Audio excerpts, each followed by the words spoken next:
கர்த்தராகிய இயேசு கிறிஸ்துவின் நாமத்தினால் இந்த வேத ஆராய்ச்சி நிகழ்வுக்கு ஆயத்தமாக காத்திருக்கும் உங்களை ஒவ்வொருவரையும் இயேசு கிறிஸ்துவின் நாமத்தினால் நான் வாழ்த்துகிறேன். கர்த்தருடைய கிருபையினால் 2 சங்கீதங்களை நாம் கற்றுக்கொண்டோம். இப்பொழுது 3வது சங்கீதத்தை நாம் கற்றுக்கொள்ள முயற்சி செய்கிறோம். பரிசுத்த ஆவியானவர் நமக்கு உதவி செய்வாராக.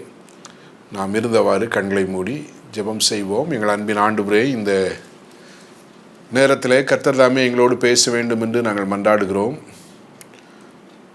உம்முடைய வேத வசனங்களின் வழியாக ஆண்டவரே ஜீவனையும் வல்லமையும் நாங்கள் பெற்றுக்கொள்ள கர்த்தர் உதவி செய்யுங்க. பரிசுத்த ஆவியானவரால் எழுதப்பட்ட இந்த வேத வசனங்களை பரிசுத்த ஆவியானவருடைய துணையோடு நாங்கள் புரிந்து கொள்ள கர்த்தர் எங்களுக்கு உதவி செய்ய வேண்டும் என்று ஜெபிக்கிறோம். இந்த நேரத்தை எங்களுக்கு ஆசீர்வதித்தாங்க. கேட்கிற முது பிள்ளைகளை கர்த்தர் ஆசீர்வதிங்க. இந்த வேதத்தின் ஆண்டவரே ரகசியங்களை புரிந்து கொள்ளவும் அதை அநேகருக்கு பகிர்ந்து கொடுக்கவும் கூடிய பலனும் கிருபையும் உடைய மக்களுக்கு தாங்க. கர்த்தாவே சொல்லும் நாங்கள் கேட்கிறோம், எங்களை பலப்படுத்துங்க. உடைய ஆன்மீக மன்னாவை எங்களுக்கு தாங்க. இயேசுவின் மூலம் கேட்கிறோம் பிதாவே, ஆமீன். 3வது சங்கீதம் ஒரு மேற்குறிப்பு சூப்பர்ஸ்கிரிப்ஷனோடு அது ஆரம்பிக்கிறதை நாம் பார்க்கிறோம். தாவீது தன் குமாரன் அப்சலோமுக்கு தப்பி ஓடி போகையில் பாடின சங்கீதம் என்று சொல்லப்பட்டிருக்கிறது. இந்த மேற்குறிப்பு நமக்கு தாவீது அப்சலோமுக்கு பயந்து ஓடின அந்த நிகழ்வை நினைவுபடுத்துகிறது. அதை நன்றாக அறிந்து கொள்வதற்கு நாம் 2 சாமுவேலின் புத்தகத்திலே 15ஆம் அதிகாரத்திலிருந்து 18ஆம் அதிகாரம் வரை அதை நாம் வாசித்தோம் என்றால், தாவீது இவ்வாறு சவுலுக்கு தன்னுடைய மகனாகிய அப்சலோமுக்கு பயந்து ஓடுகையில் என்ன நடந்தது என்பதை நாம் பார்க்கிறோம். அன்பானவர்களே, சங்கீத புத்தகங்கள் 150 சங்கீதங்களிலே 74 சங்கீதங்கள் தாவீதுடைய பெயர் வைத்து வருகிறது என்று சொல்கிறார்கள். இந்த முதல் சங்கீதம் தாவீது பெயர் வைத்து வருகிற முதல் சங்கீதம் இதுதான் என்று சொல்லலாம். அதே போல் இந்த சங்கீதத்திலே தான் இந்த சேலா என்ற வார்த்தையும் முதலாவது முறையாக வருகிறது. 71 இடத்திலே சங்கீத புத்தகங்களிலே சேலா என்ற வார்த்தை வருகிறது என்று சொல்லப்படுகிறது. சேலா என்பதற்கு பல பொருட்கள் புரிதல்கள் இருக்கிறது. ஒன்று பாஸ், அதாவது நிறுத்தம், நிறுத்தி திரும்ப பாடுவது. இன்னொன்று இன்டர்லூட், ஆகவே பாடலை நிறுத்திவிட்டு அதன் பிறகு இடையிலே ஒரு இசை கருவிகள் மீட்டுவிட்டு திரும்ப பாடல் ஆரம்பிப்பது. பிறகு ப்ரோஸ்ட்ரேட், அதாவது தாழ விழுந்து பணிவது. அதன் பிறகு ரெய்ஸ் த வாய்ஸ், சத்தத்தை உயர்த்தி பாடுதல். இன்னொரு பொருளும் உண்டு என்று சொல்கிறார்கள், ஃபார் எவர், எப்பொழுதும் என்று சொல்லி. ஆகவே இந்த சேலா என்பதற்கு பல பொருட்கள் இருக்கிறது. அந்தந்த சங்கீதத்திலே எவ்வாறு பொருள்பட்டால் சிறப்பாக இருக்கும் என்பதை நாம் புரிந்து கொள்வது நம்மிடத்திலே இருக்கிறது. ஆகவே இந்த சங்கீதத்திலே தாவீது என்ற பெயரும் முதலாவது வருகிறது. சேலா என்ற இந்த அடிக்கடி 71 முறை வருகிற இந்த வார்த்தையும் நாம் பார்க்கிறோம். இப்பொழுது இந்த சங்கீதத்தை நாம் புரிந்து கொள்ள முயற்சி செய்வோம். கர்த்தர் நமக்கு கற்றுத்தருவாராக. இந்த முதல் 2 வசனங்களை நீங்கள் பார்க்கும்போது தாவீதினுடைய போராட்டமான சூழ்நிலை இங்கே விவரிக்கப்பட்டிருக்கிறதை நாம் பார்க்கலாம். இவ்வாறு நாம் வாசிக்கிறோம், கர்த்தாவே, என் சத்துருக்கள் எவ்வளவாய் பெருகி இருக்கிறார்கள், எனக்கு விரோதமாய் எழும்புகிறவர்கள் அநேகர், தேவனிடத்தில் அவனுக்கு ரட்சிப்பு இல்லை என்று என் ஆத்மாவை குறித்து சொல்லுகிறவர்கள் அநேகராய் இருக்கிறார்கள், ஏராளமான எதிரிகள் எனக்கு இருக்கிறார்கள் என்று சொல்லி இங்கே தாவீது சொல்வதை நாம் பார்க்கிறோம். அநேகர் என்ற வார்த்தையை 2 முறை நாம் பார்க்கிறோம். எனக்கு விரோதமாக எழும்புகிறவர்கள் அநேகர். 2வது வசனத்தில் கடைசியில் என் ஆத்மாவை குறித்து அவனுக்கு ரட்சிப்பில்லை என்று சொல்கிறவர்கள் அநேகராய் இருக்கிறார்கள் என்று சொல்கிறார். முதல்ல துவங்கும் போதே கர்த்தாவே, என் சத்துருக்கள் எவ்வளவாய் பெருகி இருக்கிறார்கள் என்று சொல்லி துவங்குகிறார். பெருக்கம், அநேகர் என்ற வார்த்தைகளை நாம் பார்க்கிறோம். ஆகவே இந்த முதல் 2 வசனங்களும் போராட்டமான சூழ்நிலை. இந்த தாவீதினுடைய வாழ்வு எப்பொழுதுமே போராட்டங்கள் நிறைந்த வாழ்வாக இருந்தது. அவர் ஆடுகளை மேய்த்து கொண்டிருந்த போது சிங்கத்தோடும் கரடியோடும் போராடினார் என்று நாம் வேதத்தில் வாசிக்கிறோம். இளைஞனாக இருந்தபோது கோலியாத்தோடு அவர் போராடினார். அவர் அபிஷேகம் பண்ணப்பட்ட பிறகு சவுலோடு போராடக்கூடிய சூழல். சவுல் அவரை துரத்தி வந்தார். ஆகவே தன்னை காப்பாற்றிக் கொள்வதற்காக பல இடங்களுக்கு அவர் ஓடி திரிந்தார். அதுவும் ஒரு போராட்டமான வாழ்க்கை தான். அதன் பிறகு சிறப்பாக தன்னுடைய ஜனத்தை ஆட்சி செய்கிறார். ஆண்டவர் தன்னுடைய இருதயத்துக்கு ஏற்றவன் என்று சொல்லும் அளவுக்கு அவர் சிறப்பாக நடந்து கொள்கிறார். அவருடைய வாழ்விலேயும் பல பிரச்சனைகளும் பாவ சோதனைகளிலே விழுதலும் வந்து கடந்து போகிறது. அதன் பிறகு இன்னும் அவருக்கு ஏராளமான சத்துருக்கள் இருப்பதாக அவர் சொல்கிறார். இந்த சந்தர்ப்பத்தை வைத்து நாம் பார்த்தால் சவுலுக்கு இப்பொழுது சொந்த மகனே சத்துருவாக மாறிவிட்டார். வேதம் சொல்கிறது, ஒருவனுக்கு சத்துருக்கள் அவன் வீட்டாரே என்று சொல்லி நாம் வேதத்திலே நாம் வாசிக்கிறோம். ஆகவே சொந்த மகனே அவருக்கு எதிராக அவன் போராடுகிறதை நாம் பார்க்கிறோம். மத்தேயு 10:36 ஆண்டவராய் இயேசு சொல்லும் வார்த்தைகள். இது ஏற்கனவே பழைய ஏற்பாட்டிலே உள்ள வார்த்தை. ஒரு மனிதனுக்கு சத்துருக்கள் அவன் வீட்டாரை. இப்பொழுது அப்சலோம் சத்ருவாக மாறிவிட்டான். ஏற்கனவே சவுல் அரசிலிருந்து அவன் இல்லை, அந்த இடத்தில் தான் தாவீது இருக்கிறார். ஆகவே சவுலுடைய குடும்பத்திலே சத்துருக்கள் இருக்கிறார்கள். சிறப்பாக இங்கே பெயர் சொல்லப்பட்டவர் சீமேயி என்ற ஒரு சத்துரு. தாவீது அப்சலோமிட்டிலிருந்து தப்பி ஓடிக்கொண்டிருக்கும் போது அவன் மேல் கல்லெறிந்து கொண்டு அவனை தூற்றிக்கொண்டு இரத்த பிரியனே என்று சொல்லி அவனை வசைபாடி கொண்டு அந்த சத்துரு தன்மையை, தன்னுடைய கோபத்தை, தான் எதிரி என்பதை வெளிப்படையாக காண்பித்த சீமேயி. இன்னொரு சத்துரு தாவீதோடு கூட இருந்தவர் அகித்தோப்பேல். வேதம் இவ்வாறு சொல்கிறது, அவருடைய ஆலோசனைகள் தேவதூதனுடைய ஆலோசனை போல் இருந்தது என்று சொல்லி வேதத்திலே நாம் வாசிக்கிறோம். தாவீதுக்கு அகித்தோப்பேலும் தன்னை விட்டு போய்விட்டார். அவர் அப்சலோமிடத்திலே போய் சேர்ந்தால் தனக்கு என்ன நேரிடுமோ என்ற ஒரு பெரிய கேள்வி இருந்தது. அவர் தேவனிடத்திலே ஜெபித்தார், ஆண்டவரே அகித்தோப்பேலின் ஆலோசனைகளை அபத்தமாக்கும் என்று ஜெபித்தார். ஆகவே இவர்களெல்லாம் பேரிடப்பட்ட எதிரிகள். அப்சலோம், சீமேயி, அகித்தோப்பேல் இவர்களோடு இணைந்து கொண்டு இனி தாவீது ஆட்சி செய்ய முடியாது, ஆட்சி அப்சலோம் இடத்திலே வரப்போகிறது, தங்களுக்கு ஏதாவது தேவை என்றால் அப்சலோம் தான் தேவை என்று சொல்லி அவர்கள் தாவீதுக்கு எதிராக அவனுடைய சத்துருக்களாக மாறிவிட்டதை நாம் பார்க்கிறோம். அவர்கள் அப்படி போனது மாத்திரமல்ல, அவர்கள் என்ன சொல்லிக் கொள்கிறார்களாம், தேவனிடத்தில் இவனுக்கு ரட்சிப்பு இல்லை என்று சொல்லிக் கொள்கிறார்களாம். அன்பானவர்களே, இது இன்னும் வேதனையான விஷயம். ஆகவே ஒரு சில நேரங்களிலே நம்முடைய பிரச்சனைகள், குறைவுகள் இவைகளிலே நம்மை விட்டு போய்விடுகிற அநேகரை நாம் பார்க்கிறோம். நாம் தனித்து விடப்படுகிற நிலையிலே கூட நாம் வருகிறோம்.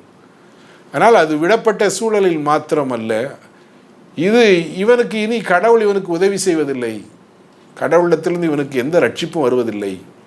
ஆகவே ஏற்கனவே கடவுள் இவனை விட்டு போய்விட்டார், இனி நம் பக்கத்தான் இருக்கிறார் என்பது போல பேசுவதும் நடந்து கொள்வதும் இன்னும் வேதனையை அளிக்கிறது. ஆகவே தாவீதுக்கு சத்துருக்கள் பெருகிவிட்டார்கள். அவர்கள் என்ன சொல்கிறார்கள், இனி கர்த்தர் இவனை ரட்சிக்கப் போவதில்லை, இவனுக்கு இனி மீட்பு இல்லை, இவன் கைவிடப்பட்டு விட்டான் என்று சொல்லி இந்த தாவீதை குறித்து பேசிக்கொள்கிறார்கள். ஆகவே முதல் 2 வசனமும் இந்த போராட்டமான சூழ்நிலையை குறித்து நமக்கு சொல்கிறதை நாம் பார்க்கிறோம். 3வது வசனத்திலிருந்து 6வது வசனம் வரை காட் இஸ் அவர் டிஃபென்ஸ், தேவன் நம் பாதுகாவலர் என்று சொல்லி நாம் புரிந்து கொள்ளலாம். ஆகவே தாவீது இப்படிப்பட்ட சூழ்நிலையிலே, சத்துருக்கள் பெருகியிருக்கிற சூழ்நிலையிலே, தன் சொந்த மகனும் தன்னோடு இருந்தவர்களும் தனக்கு எதிராக சத்துருவாக மாறிவிட்ட ஒரு சூழ்நிலையிலே, தனக்கு சத்துருவாய் மாறி தனக்கு விரோதமாக பேசுகிற சூழ்நிலையிலே, தேவன் இவனை கைவிட்டு விட்டார், இவனுக்கு இனி ரட்சிப்பு இல்லை, இவனுக்கு இனி வெற்றி இல்லை, இவன் இனி தோற்று போய்விட்டான் என்று சொல்லி கொண்டிருக்கிற அந்த வேளையிலே பாதுகாக்கும் ஆண்டவர் மேல் தன்னுடைய நம்பிக்கையை அவர் பின் வரும் பகுதியிலே வெளிப்படுத்துகிறதை பார்க்கிறோம். 3வது வசனத்திலிருந்து 6வது வசனம் வரை அவர் இவ்வாறு சொல்கிறார். பாதுகாக்கும் கர்த்தர் பற்றி சொல்கிறார். 3வது வசனத்திலே, கர்த்தாவே, ஆனாலும் ஆண்டவரே, சூழல் இப்படி இருந்தாலும் கர்த்தாவே, நீரே என் கேடகமும் என்னை பாதுகாக்கிறவர். அம்புகள் நோக்கி வரும்போது அந்த கேடகத்தினால் தங்களை பாதுகாத்து கொள்ளும் அந்நாட்களின் வீரர்கள் போல கர்த்தரே என் கேடகம், அவர்தான் என்னை பாதுகாக்கிறவர், அவரே என் மகிமை. என்னை பற்றி பலர் பலவிதமான விமர்சனங்கள் வைக்கலாம், ஆனால் ஆண்டவர் என் மகிமை. அது மாத்திரமல்ல, அவர் என் தலையை உயர்த்துகிறவர். கர்த்தாவே, நீரே என் கேடகமும் என் மகிமையும் என் தலையை உயர்த்துகிறவருமாயிருக்கிறீர் என்று சொல்லி இங்கே அவர் பேசுவதை நாம் பார்க்கிறோம். அன்பான கடவுளுடைய பிள்ளைகளே, போராட்டங்கள் நடக்கும் சூழ்நிலையிலே சோர்ந்து போக வேண்டுவதில்லை. இந்த வசனத்தை நாமும் சொல்லி அறிக்கையிடலாம். நம்மோடு இருந்தவர்கள் நமக்கு சத்துருக்களாய் மாறி போகும் பொழுது, காரணம் இல்லாமல் நம்மை பகைக்கும் போது, தேவையற்ற விமர்சனங்களை சொல்லும் போது, நாம் தாவீதோடு இணைந்து சொல்லலாம், கர்த்தாவே, நீரே என் கேடகமும் என் மகிமையும் என் தலையை உயர்த்துகிறவருமாயிருக்கிறீர் என்று நாம் சொல்லலாம். அதை தொடர்ந்து இவ்வாறு அவர் பேசுகிறதை நாம் பார்க்கிறோம். நான் கர்த்தரை நோக்கி சத்தமிட்டு கூப்பிட்டேன், அவர் தமது பரிசுத்த ஸ்தலத்திலிருந்து எனக்கு செவி கொடுத்தார். 4வது வசனம் இப்படி சொல்கிறது. ஆகவே அவர் என் மகிமை, என் கேடகம், என் தலையை உயர்த்துகிறவர் மாத்திரமல்ல, நான் ஜெபிக்கும் போது பதில் கொடுக்கிறவர். ஆகவே எனக்கு விரோதமாய் சத்துருக்கள் இருந்தாலும் நான் கர்த்தரை நோக்கி வேண்டிக் கொள்ளும் போது எனக்கு பதில் கொடுக்கிற ஆண்டவர், என் ஜெபத்திற்கு பதில் கொடுக்கிற ஆண்டவர் என்று சொல்கிறார். மற்றொரு இடத்திலே சங்கீதக்காரன் இவ்வாறு பாடுகிறதை நாம் பார்க்கிறோம். ஜெபத்தை கேட்கிறவரே, மாம்சமான யாவரும் இடத்தில் வருவார்கள் என்று பாடுகிறார். தன்னுடைய ஆண்டவர் தன்னுடைய சத்தத்திற்கு செவி கொடுக்கிறவர் என்பதிலே உறுதியாக இருந்த சங்கீதக்காரன் பற்றி நாம் பார்க்கிறோம். ஆண்டவரே, நான் உம்மை நோக்கி கூப்பிடுகிறேன், நீருடைய பரிசுத்த பர்வதத்திலிருந்து எனக்கு செவி கொடுக்கிறவர். அது மாத்திரமல்ல, 5வது வசனத்தை நாம் பார்த்தால், நான் படுத்துக்கொண்டு நித்திரை செய்தேன், விழித்து கொண்டேன், கர்த்தர் என்னை தாங்குகிறார். அன்பானவர்களே, போராட்டம் நிறைந்த சூழ்நிலையிலே, நண்பர்கள் துரோகிகளாக மாறிவிட்ட சூழ்நிலையிலே, நமக்கு உதவி செய்ய வேண்டியவர்கள் நமக்கு உபத்திரவமாக மாறிவிட்ட சூழ்நிலையிலே, நம்மை குறித்து சிறப்பாக பேச வேண்டியவர்கள், நம்மிடத்திலே நன்மை பெற்றவர்கள் நம்மை பலவிதமான தங்களுடைய சொற்களால் தவறாக விமர்சனப்படுத்தும் சூழ்நிலையிலே நான் படுத்துக்கொண்டு நித்திரை செய்வேன். அன்பானவர்களே, கர்த்தர் தமக்கு பிரியமானவனுக்கு நித்திரை அளிக்கிறார் என்று வேதத்திலே நாம் வாசிக்கிறோம். ஆகவே சூழல்கள் எப்படி இருந்தாலும், போராட்டங்கள் என்ன இருந்தாலும், தம்முடைய சமாதானத்தை நமக்கு கொடுக்கிற ஒரு ஆண்டவர் நமக்கு இருக்கிறார். ஆகவே தான் யோவான் 14:27 வாசிக்கிறோம், என்னுடைய சமாதானத்தையே நான் கொடுக்கிறேன் என்று நமக்கு சொல்கிற ஒரு ஆண்டவர், உலகம் கொடுக்கிற பிரகாரம் அல்ல என்று சொல்கிற ஒரு ஆண்டவர் நம்மோடு கூட இருக்கிறார். ஆகவே அவருடைய சமாதானத்தினால் நாம் படுத்துக்கொண்டு நித்திரை செய்ய முடியும். போராட்டமான சூழ்நிலையிலேயும் நிம்மதியாய் நாம் நித்திரை செய்ய முடியும். ஏனென்றால் சங்கீதக்காரனோடு சேர்ந்து சொல்லலாம், என் பக்கத்தில் 1000 பேரும் என் வலதுபுறத்தில் 10,000 பேரும், 10,000 என்றால் 10,000, 10,000 பேரும் விழுந்தாலும் அது என்னை அணுகாது, என் கண்களால் மாத்திரம் அதை நான் பார்த்து துன்மார்க்கருக்கு ஒரு பலனை காண்பேன் என்று சங்கீதக்காரனோடு இணைந்து நம்மால் சொல்ல முடியும். அன்பானவர்களே, ஆகவே குழப்பமான சூழ்நிலையிலே, பிரச்சனையான சூழ்நிலையிலே மனதிற்கு நிம்மதி தருகிறார், சமாதானம் தருகிறார், மகிழ்ச்சி தருகிறார். நம்முடைய ஆண்டவர் தரும் மகிழ்ச்சி நிகழ்ச்சிகளை சார்ந்ததல்ல, அது அவரையே சார்ந்தது, அவர் மேலுள்ள நம்பிக்கையை சார்ந்தது. ஆகவே தான் இங்கே சங்கீதக்காரன் சொல்லுங்க, நான் படுத்துக்கொண்டு நித்திரை செய்தேன், விழித்து கொண்டேன். நான் விழிக்கும் போது இன்னும் கர்த்தர் என்னுடைய பக்கத்தில் இருக்கிறார். உன்னை காக்கிறவர் உறங்குகிறதும் இல்லை, தூங்குகிறதும் இல்லை என்று பாடினவர் சங்கீதக்காரன். ஆகவே 24/7 on duty, your God is on duty. உங்களுடைய கடவுள் எப்பொழுதும் உங்களோடு இருக்கிறார். நீங்கள் நித்திரை செய்யும் போது அவர் உன்னை காக்கிறவர் உறங்குகிறதும் இல்லை, தூங்குகிறதும் இல்லை என்று வேதம் நமக்கு சொல்கிறது. நம்மை உறங்காமல் தூங்காமல் காக்கும் அற்புதமான ஆண்டவர். நாம் விழித்து கொள்ளும் போது பக்கத்திலே அவர் இருக்கிறதை நாம் பார்க்கிறோம். அன்பான கடவுளுடைய பிள்ளைகளே, ஆகவே சங்கீதக்காரனுடைய அந்த நம்பிக்கை, த ட்ரஸ்ட். என்னை பாதுகாக்கும் ஒரு ஆண்டவர் இருக்கிறார். அவர் என் கேடகம், என் மகிமை, என் தலையை உயர்த்துகிறவர், என் ஜெபத்திற்கு பதில் கொடுக்கிறவர். அது மாத்திரமல்ல, அவர் எனக்கு சமாதானம் கொடுக்கிற ஒரு ஆண்டவர். என்ன நடந்து கொண்டிருந்தால் நிம்மதியான நித்திரை தருபவர். நான் இடையில விழித்து கொண்டால் எனக்கு ஒரு ஆறுதல் இருக்கிறது. அது என்னவென்றால், அவர் இன்னும் என் பக்கத்தில் தான் இருக்கிறார், அவர் என்னை தாங்குகிறார் என்று சொல்கிறார். ஆகவே தான் 6வது வசனத்திலே இவ்வாறு சொல்கிறார், எனக்கு விரோதமாக சுற்றிலும் படையெடுத்து வருகிற 10,000 பேருக்கும் நான் பயப்படேன். ஆகவே எத்தனை பேர் என்னை சுற்றி வந்தாலும் நான் பயப்படுவதில்லை. ஏனென்றால் அவர் இன்னும் என்னை தாங்குகிறார், என் பக்கத்தில் இருக்கிறார் என்று சொல்லி இங்கே சங்கீதக்காரன் சொல்வதை நாம் பார்க்கிறோம். அன்பான கர்த்தருடைய பிள்ளைகளே, ஆகவே இந்த 3வது வசனத்திலிருந்து 6வது வசனம் வரை பாதுகாக்கும் ஒரு ஆண்டவர் பற்றி சிறப்பாக சொல்லப்பட்டிருக்கிறதை நாம் பார்க்கலாம். ஆகவே 1-2 வசனங்கள் போராட்டமான சூழல் பற்றி விவரிக்கிறது. எப்படி சங்கீதக்காரனுக்கு ஏராளமான சத்துருக்கள் வந்து விட்டார்கள், எப்படிப்பட்ட சூழலிலே இந்த பாடல் பாடுகிறார் என்று சொல்லப்பட்டிருக்கிறது. 3வது வசனத்திலிருந்து 6வது வசனம் வரை God is my defense, என்னை பாதுகாக்கும் தேவன் என்று சொல்லி கர்த்தர் மேல் உள்ள தன்னுடைய நம்பிக்கையை வெளிப்படுத்துகிற சங்கீதக்காரனுடைய அந்த பாடலை நாம் கவனிக்கிறோம். 7-8வது வசனத்திற்கு நாம் வந்தால், இப்பொழுது the God who is our defense is also playing offense for us.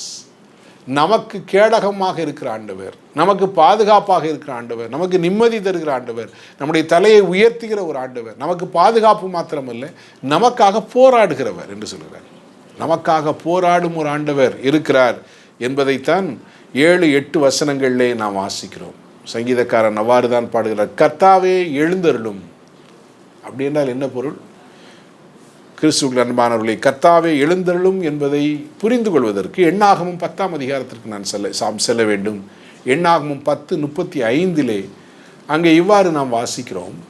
அதாவது இஸ்ரவேல் மக்கள் அவர்கள் யுத்தத்திற்காக, போருக்காக புறப்படும்போது அல்லது பயணத்திற்காக புறப்படும்போது உடன்படிக்கை பெட்டியை அவர்கள் தூக்கி கொண்டு செல்லும் முன் மோசே இவ்வாறு சொல்ல வேண்டுமாம், கர்த்தாவே எழுந்தருளும், உடைய சத்துருக்கள் சிதறடிக்கப்படுவார்களாக என்று சொல்ல வேண்டுமாம். ஆகவே அதைத்தான் இங்கே அந்த the memory of carrying the ark of God during the times of struggles, war, போராட்டங்களை எதிர்பார்க்கும் போது உடன்படிக்கை பெட்டியை தூக்கு முன்பு மோசஸ் டிக்ளேர்ட், கர்த்தாவே எழுந்தருளும், முது சத்துருக்கள் சிதறடிக்கப்படுவார்களாக. கர்த்தருடைய பெட்டி என்பதின் நினைவுகள் பல பெரிய நம்பிக்கைகளை இஸ்ரவேல் மக்களுக்கு கொடுத்தது. அதை பற்றி நாம் 1 சாமுவேலின் புத்தகத்திலே 5, 6, 7 அதிகாரங்களிலே நாம் வாசிக்கிறோம். அங்கே கர்த்தருடைய பெட்டி இஸ்ரவேல் மக்களிடத்திலிருந்து பிடித்து கொண்டு செல்லப்பட்ட போது அது பெலிஸ்தருடைய அந்த தாகோனுடைய கோவிலிலே வைக்கப்பட்டது. அந்த தாகோன் அடுத்த நாள் வந்தபோது அது விழுந்து கிடந்தது. திரும்ப எடுத்து வைத்தபோது அதுக்கு அடுத்த நாள் வந்தபோது அது உடைந்து கிடந்தது என்று நாம் வேதத்தில் வாசிக்கிறோம். கடவுளுடைய பெட்டி என்பது கடவுளுடைய பிரசன்னத்தை குறிக்கிறது.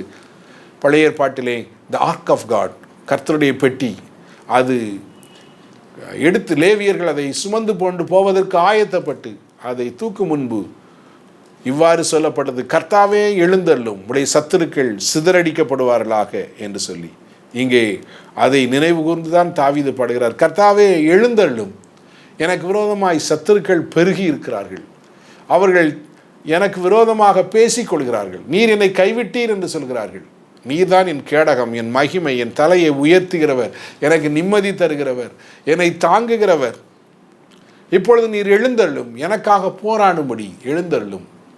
இவ்வாறு நாம் வாசிக்கிறோம். கர்த்தர் உங்களுக்காக யுத்தம் செய்வார், நீங்கள் சும்மா இருப்பீர்கள் என்று வேதத்தில் நாம் வாசிக்கிறோம். உனக்கு விரோதமாக உருவாக்கப்படும் எந்த ஆயுதம் வாய்க்காதே போம், உனக்கு விரோதமாக பேசும் எந்த நாவையும் நீ குற்றப்படுத்துவாய் என்று சொல்லி வேத புத்தகம் நமக்கு தெளிவாக சொல்லுகிறது. கர்த்தருக்கு பிரியமாக வாழும் பட்சத்தில் ஏராளமான எதிர்ப்புகள், பிரச்சனைகள், போராட்டங்கள், தவறாக புரிந்து கொள்ளப்பட்டு தவறாக விமர்சனங்கள், இவைகளின் நடுவே நீங்கள் வாழ்கிறீர்களா? கர்த்தாவே எழுந்தருளும் என்று மோசே சொன்ன அந்த வார்த்தைகள் நமக்கு புது பலனையும் புது தைரியத்தையும் கொடுக்கிறது. அன்பானவர்களே, ஆகவே இங்கே இந்த கர்த்தாவே எழுந்தருளும் என்பது நமக்கு எண்ணாகமம் 10ஆம் அதிகாரம் 35வது வசனத்தை அது தெரியப்படுத்துகிறது.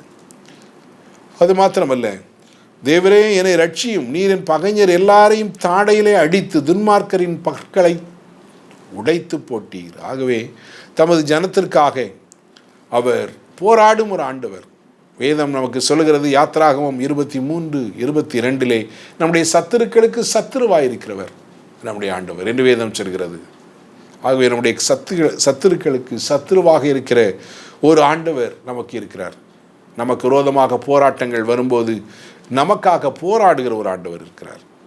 அவர் நம்மை பாதுகாக்கிறவர் மாத்திரமல்ல, நமக்காக போராடுகிறவர். யோவான் 15:18 இயேசு தம்முடைய சீஷர்களிடத்திலே சொன்னார், உலகம் உங்களை பகைத்தால் நீங்கள் ஆச்சரியப்படாதீர்கள், அது உங்களை பகைக்கும் முன்னே என்னை பகைத்தது என்று அறிந்து கொள்ளுங்கள் என்று ஆண்டவராய் இயேசு சொன்னதை நாம் பார்க்கிறோம். நாம் அவர் உலகத்தார் அல்ல, நாமும் உலகத்தான் அல்ல. ஆகவே உலகம் நம்மை பகைக்கும் என்பதை நாம் எதிர்பார்க்க வேண்டும். அதற்கு நாம் ஆச்சரியப்பட வேண்டியதில்லை. ஆனால் ஒரு ஆறுதல் நமக்கு உண்டு. அது இயேசு சொல்கிறார், அது உங்களை பகைக்கும் முன்பே என்னை பகைத்தது என்று சொல்கிறார். எண்ணாகமம் 12ஆம் அதிகாரம் 8வது வசனத்தில் நாம் பார்க்கிறோம், மீரியாம் ஆரோனும் தேவனுடைய தாசனாகிய மோசேக்கு விரோதமாக பேசின போது ஆண்டவர் இறங்கி வந்தார். உங்களுக்கு பயமில்லாமல் போனதென்ன என்று சொல்லி கேட்டார். அன்பானவர்களே, உங்களுக்காக எனக்காக போராடுகிற ஒரு ஆண்டவர் நமக்கு இருக்கிறார். நாம் போராட வேண்டிய அவசியம் இல்லை. அதை அவரிடத்தில் விட்டுவிடலாம். நாம் அவரை சார்ந்து கொள்ளலாம். சூழல் என்ன சூழலாகவும் இருக்கலாம். ஊழியத்தின் நிமித்தம் வந்த போராட்டமாக இருக்கலாம். பல ஒருவேளை குடும்ப சூழ்நிலைகளினால் வந்த போராட்டமாக இருக்கலாம். உலகமும் மாமிசமும் பிசாசும் நம்மிடத்திலே போராடி கொண்டே இருக்கிறது. ஆகவே தான் எபேசியர் 6ஆம் அதிகாரத்திலே பவுல் எழுதும்போது, மாம்சத்தோடும் இரத்தத்தோடும் அல்ல, துரைத்தனங்களோடும் அதிகாரங்களோடும் அந்தகார லோகாதிபதிகளின் சேனைகளோடும் நமக்கு போராட்டம் உண்டு என்று சொல்கிறார். அன்பானவர்களே, கர்த்தருடைய சர்வாயுத வர்க்கங்களை நாம் தரித்து கொள்வோம். அவரை நாம் சார்ந்து கொள்வோம். போராட்டங்களில் நாம் சோர்ந்து போக வேண்டியதில்லை. இயேசு சொன்னார், உலகத்தில் உங்களுக்கு உபத்திரவங்கள் உண்டு, ஆனாலும் திடன் கொள்ளுங்கள், நான் உலகத்தை ஜெயித்தேன் என்று சொன்னார். நம்முடைய போராட்டங்கள் நிரந்தரமானவைகள் அல்ல. அவைகளை மாற்றக்கூடிய, நமக்காக போராடக்கூடிய ஒரு அற்புதமான ஒரு ஆண்டவர் நமக்கு இருக்கிறார். ஆகவே போராட்டங்களை சோர்ந்து போக வேண்டியதில்லை. நம்மை பாதுகாக்கிற தேவாதி தேவனை நாம் சார்ந்து கொள்வோம். அவர் நமக்காக யுத்தம் செய்வார். அவர் நமக்கு விடுதலை தருவார். அவர் நமக்கு கேடகமாயிருந்து நம்முடைய தலையை உயர்த்துவார். நம்முடைய சத்துருக்களுக்கு சத்துருவாய் இருக்கிறார். உன்னை ஆசீர்வதிக்கிறவர்களை ஆசீர்வதிப்பேன் என்று சொல்கிற ஆண்டவர் நமக்கு விரோதமாக இருக்கிறவர்களுக்கு அவரும் விரோதமாக இருக்கிறார் என்று வேதம் நமக்கு சொல்கிறது. அவரை சார்ந்து கொள்வோம். இந்த 3வது சங்கீதம் முதல் 2 வசனங்களும் போராட்டமான சூழ்நிலை பற்றியும் 3லிருந்து 6 வரை பாதுகாக்கும் ஆண்டவர் பற்றியும் 7ஆம் 8ஆம் வசனங்கள் நமக்காக போராடும் ஆண்டவர் பற்றியும் சொல்கிறது. ஆண்டவர் தாமே இந்த வார்த்தைகளால் நம்மை ஆசீர்வதிப்பாராக. ஆமீன். நாம் கண்களை மூடி கர்த்தரை நோக்கி பார்ப்போம். அன்பின் ஆண்டவரே, இந்த வார்த்தையை கேட்கிற நம்முடைய பிள்ளைகள் ஒருவேளை போராட்டமான சூழ்நிலைகளில் இருந்தால் கர்த்தர் நம்முடைய மக்களுக்கு இறங்க வேண்டும் என்று மன்றாடுகிறோம். ஆண்டவரே, தாவீதுக்கு விரோதமாக ஏராளமான சத்துருக்கள் பெருகும்போது கர்த்தர் தாவீதின் பட்சத்தில் இருந்தீர். அதற்காக ஸ்தோத்திரிக்கிறோம். கர்த்தர் என்னோடு இருக்கிறார் என்ற நிச்சயத்தை, நம்பிக்கையை தாவீதுக்கு கொடுத்திருந்தீர். ஆண்டவர் அதே நம்பிக்கையை உங்கள் ஜனங்களுக்கு தாரும். ஆண்டவரை, உம்மை நம்பி உம்மை சார்ந்து போராட்டங்களிலே மேற்கொள்ளும்படியான கிருபை தாரும். இயேசு கிறிஸ்துவின் மூலம் தாழ்மையோடு வேண்டிக் கொள்கிறோம் நல்ல பிதாவே. ஆமென்.